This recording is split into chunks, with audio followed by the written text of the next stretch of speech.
Hello, everybody. Thank you for being here today. I'm going to be talking with you today about understanding and harnessing your stress so that you can grow in your life and experience deep satisfaction and peace. So what is stress? Stress is the application of pressure. So it can come in physical, emotional, spiritual, all the different ways. If you are exercising, there's pressure put on your muscles and your bones that promotes growth, strength. Um, Hot or cold temperatures will make you either shiver or sweat. If financial stress, lack of funds to cover your needs, or big decisions about buying a house or buying a car or going on a vacation, how to save for retirement. You can have relationship stress, getting into one, getting out of one, relating to each other within it. That can feel stressful. Disconnection to others or to yourself or to the world around you or to your spirituality, all of those things can be stressful. They can be pressure. Um, in the past or ancient times, our stress was a lot physical, right? You were running from the tiger or the bear, you were finding food, you were, you know, surviving in the different climates. Now, most of our stress is emotional because we've kind of, we're not running from the bear very often, if ever, we have climate controlled environments. We have food available in every corner. And so most of our stress now is emotional stress. How do I fit into this world around me? How do I belong in the tribe of people around me, in my community? Am I doing it right? Is this going well? Is this the right answer? Those are the kind of things that produce more stress than am I literally surviving in this world? So when you look at the different kinds of stress, some stress we want in life, some stress increases our strength. So, for instance, working out, when you lift weights, after you are done with your workout, you get a boost in hormones that promote growth. Testosterone, growth hormone promote growth. That's good stress. Um, but if your overall stress is too high, then cortisol is a different hormone, this kind of the stress hormone. It will come in and sort of stunt the other hormones that promote growth. And so when that happens, you get an increase in inflammation. Inflammation happens with all workouts, but you get that kind of delayed soreness. So instead of 1 or 2 days of soreness, you get 2 or 3 or even more than that in soreness. And so that delayed recovery may not mean that you're building strength as you should. It may indicate that your exercise stress is a little bit too much. Um, Something interesting to note, the different elements of stress come into your body from different areas, but the body just filters them all, funnels them all into one bucket termed stress. So it doesn't matter about whether you're feeling pressure from a workout or whether you're feeling pressure from an argument you had with someone close to you. Your body says, alert, alert, something's happening. And if there are too many alerts, then it's like that bucket is overflowing. Um, if there aren't any alerts, it means there's nothing promoting growth, there's nothing promoting change.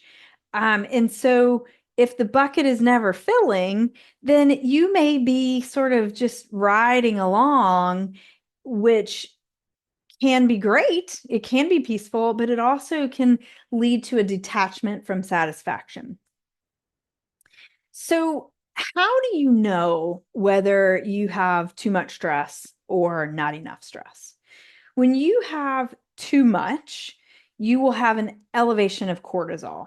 So, what cortisol does, it has several different applications in your body, but in a free flowing system where everything is balanced, cortisol comes in the morning. It's part of the circadian rhythm, comes into the morning to help wake you up.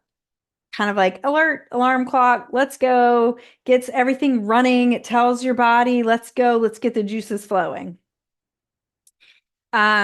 So if you have an elevated cortisol, then at night when it should be dropping, it's not dropping. So you have that increase of stress. So the other side of that, melatonin, that's supposed to bring you down, calm you, get you ready for rest and repair, that doesn't happen. It doesn't come up. It is sort of stunted by that cortisol as well. So then you don't sleep as well. Your sleep is disrupted. Um, you may find also that your digestion is disrupted. So when you have cortisol, when you're in fight or flight, where that stress response, your body thinks, I don't need to be worrying about nutrients. I need to be running from the bear. Um, so we're not running from the bear anymore, but if we have that elevated cortisol, we're still not absorbing our nutrients as well.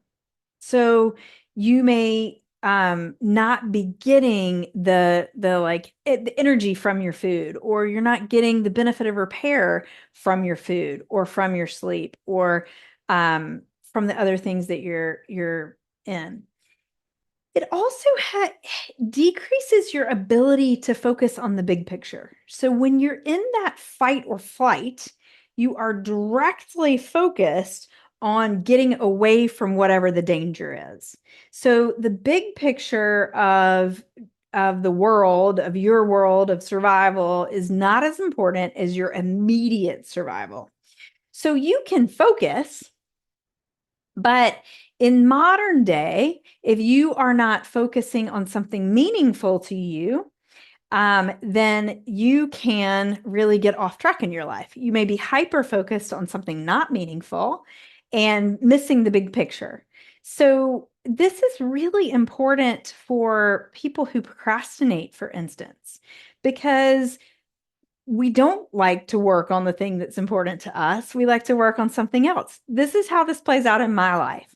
When I have something important that I'm working towards, but I'm increasing my stress and I'm putting a lot of pressure on myself and I feel totally out of balance around it, I will clean my house. Now, I'm great at cleaning my house. I'm great at cleaning my house. It's not important. It is important. I love it clean, but it's not the most important thing. It's not the thing that makes me feel life satisfied. It makes me feel momentarily satisfied. So, um, such a big part of what I do as a procrastination coach is helping you figure out where to put that intense focus, where to use that stress in a good way. So, I'm going to tell you a little bit more about how to get there in a second. When you're looking at not enough, so those were all too much stress. When you're looking at not enough stress, you may find yourself not really learning anything new. You may find yourself not looking to your future. I'm working towards this thing to help you guide your decisions in the right now.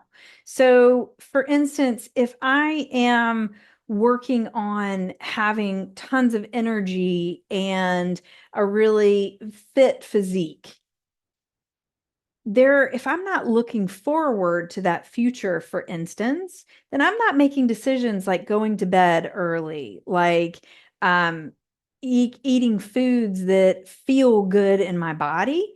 I'm just kind of rolling through the day. Whatever's available is fine. There's something good for me to scroll in social media. I'll stay up way past my bedtime. Those are future. I'm missing that future base that helps me connect to right now and make decisions that I like because they're connecting to the deeper part of what I want.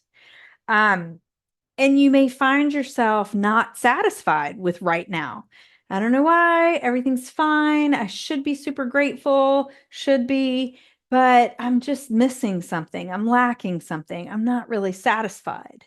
So when you're looking at that balance of I'm totally stressed out, my bucket is overflowing, I have to figure out how to balance that stress. When I'm like, oh, I'm cruising through life, not super happy, not super sad. I'm okay, right? But I'm not really all that satisfied. Maybe I could stimulate my growth a little bit. Maybe I could have a little bit more good pressure or beneficial pressure that will take me to to a deep desire that I want. So, how do we actually balance our stress? Last week we talked about how to shift harsh self-judgment into curious self-evaluation so that we can build self-trust. So, right now, I want to talk about how to harness your stress so that you can build strength instead of breaking yourself down. So, I'm going to take you through a journal exercise. So, if you need to pause this video and grab something to write down these questions, do that because this will be something that you want to take some time, maybe 15 minutes, and do this. Not doesn't take forever, but it does. You're not going to do it while I speak. So you'll want to do it in a little bit later. So number one, I want you to have a timer while you're doing this because it just will keep you, you won't get lost in it. What setting a timer does is it gives your brain like, oh, I've got to focus on this one thing. I'm going to go for it. So number one, I want you to list the things that happen in a typical day, just list of tasks. So for me, uh, I listed, I wake up, have coffee, have water. I do some mindset work. I have breakfast with my family. So you get it. Like the blocks of time that you're going through, go through that and list what you do in a typical day. Go back, and for each item, you're going to write down a one word emotion. How are you feeling about that task? So, for instance, when I wake up and drink water, have some coffee and a snack, I feel nourished, I feel comfort. When I'm having breakfast with my family, I feel connected. Um, so, just one word emotion, how you're feeling when you think about that task. Number three, why are you feeling that emotion? So if I go back and say, I'm feeling nourished and comfort, why? Well, the water gets me going in the day. So I'm feeling nourished because my body is working. The comfort comes from sitting on the couch drinking my coffee. Like it's just like a warm, cozy place that I am. So why am I feeling that comfort? Why am I feeling any of the emotions that you'll list in number two? So you'll notice when you do that, you have kind of two categories of emotions. You'll be tempted to call them good and bad. I don't want to call them good and bad because I want to iterate to you there are no bad emotions. There are no emotions that you shouldn't feel in your life. There's nothing that you need to completely eradicate and just throw out the window. All of your emotions are valid. Now, some of them are easy to feel, pleasant. Some of them are hard to feel, challenging. So I want you to try to use those kind of categories when you're doing this next part. Go in and list, maybe you put a little symbol that makes sense to you. Is this an easy to feel emotion or is it challenging? So if they're easy to feel, maybe you're feeling joy or fun or pride or satisfaction. Those tasks are likely not taking you over your stress load. If it's a challenging emotion, fear, resentment, anger, dissatisfaction, confusion, those are hard to feel. I mean, they can lead to some turmoil. it's likely increasing your stress response. Remember, not all stress is bad. Too much stress in the bucket will let the bucket overfill.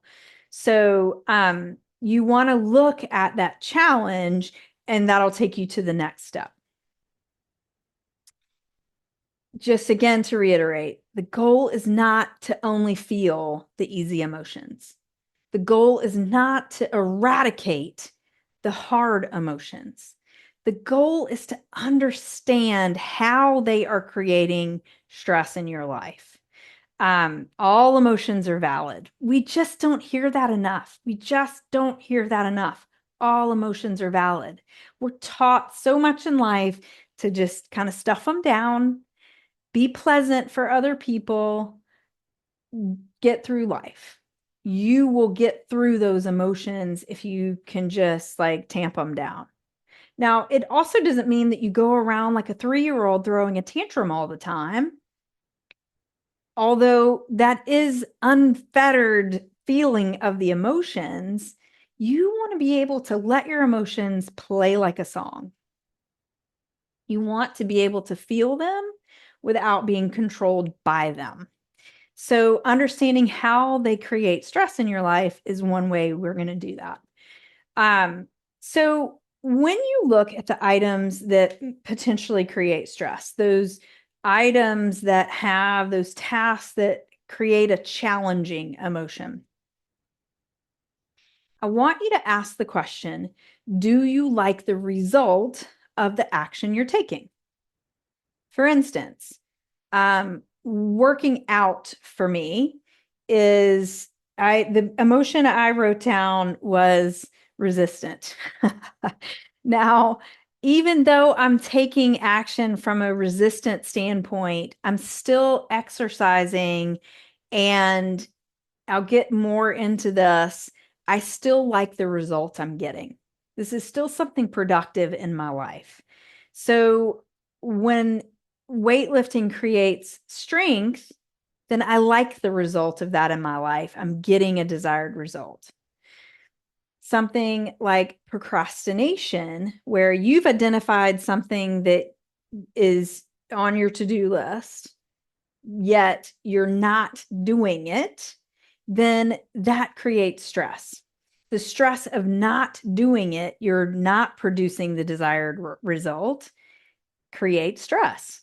So you can look at, am I building strength even though it's a challenging emotion, or am I avoiding?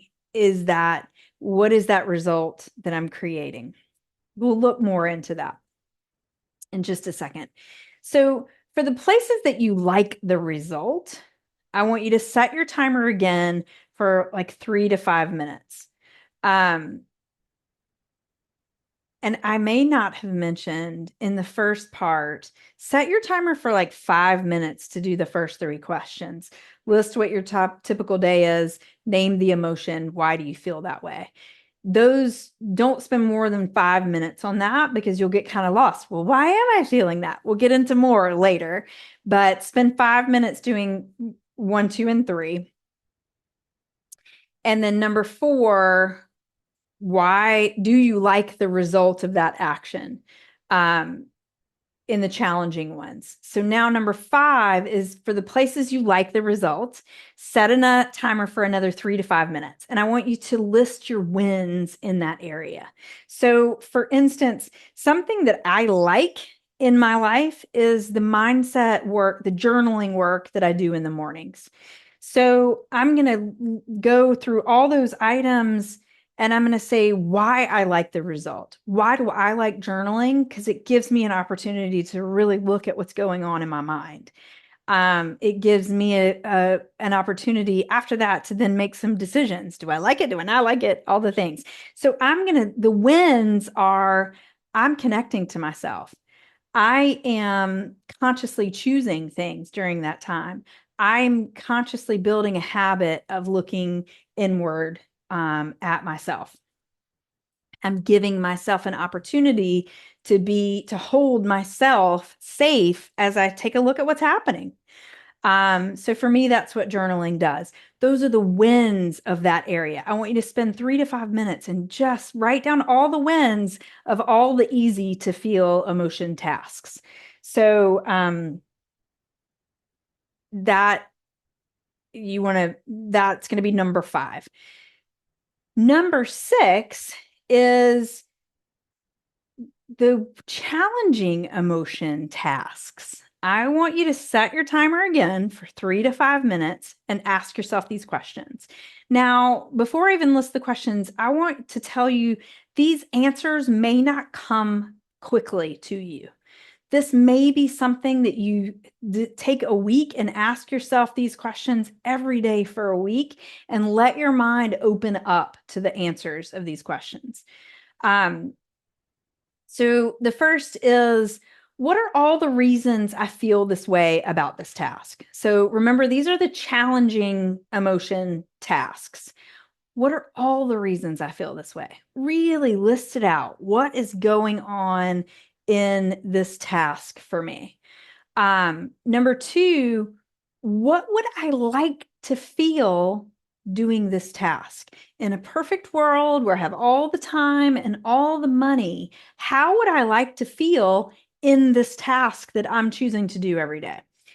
Some of you may say, Missy, I'm not choosing all of these tasks. I don't want to be doing this, that, or whatever.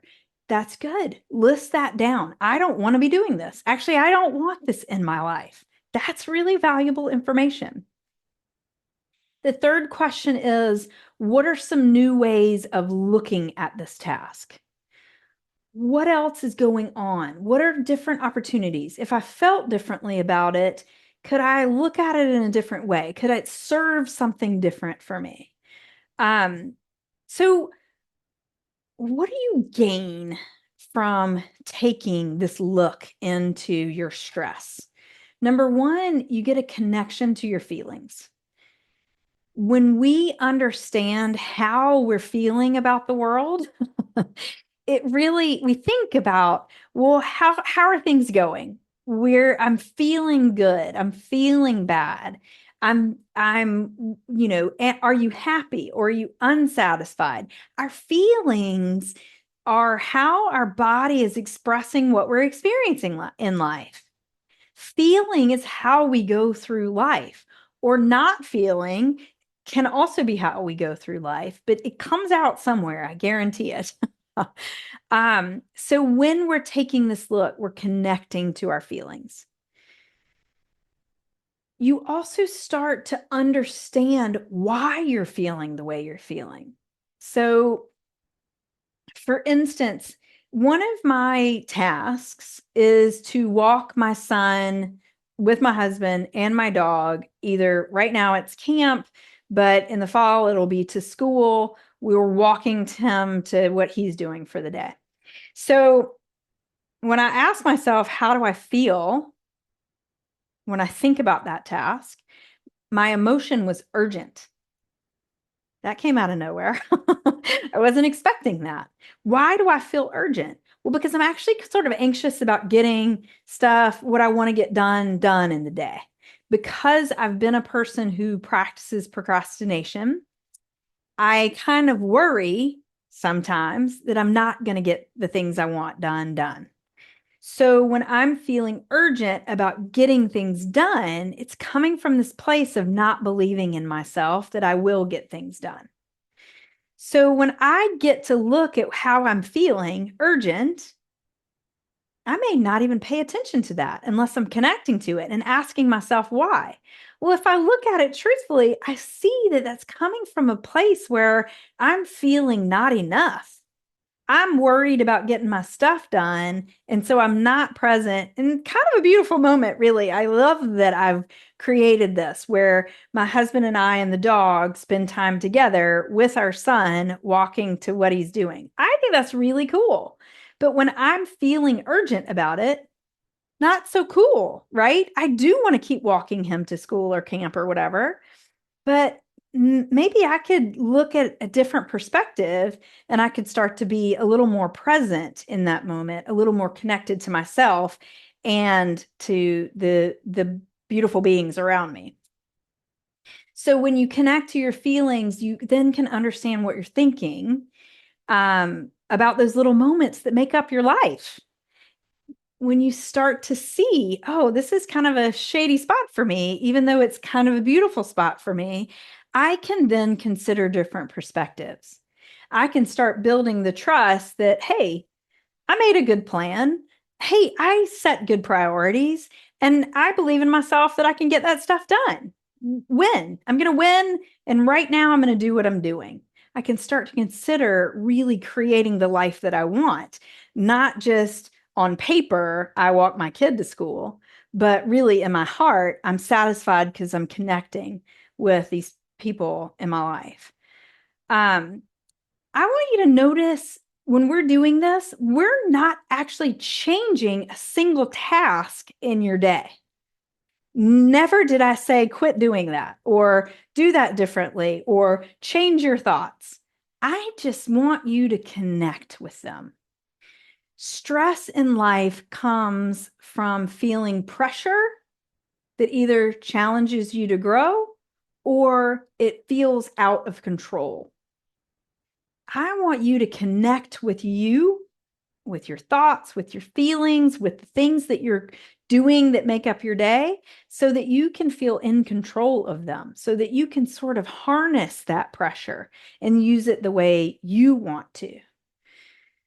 So when you're simply interacting with your routine and noticing what you think and feel about it, it lets you start to decide if this is something that you want and you like it and you want to expand it, or if it's something that isn't serving you. It's not serving me to feel anxious about my day when I'm walking my child to school. That's clear.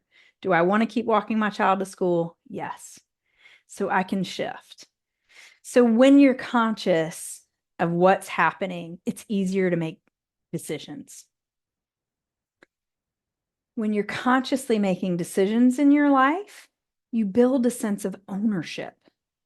When you're owning your life, you're building what you deeply want in your heart.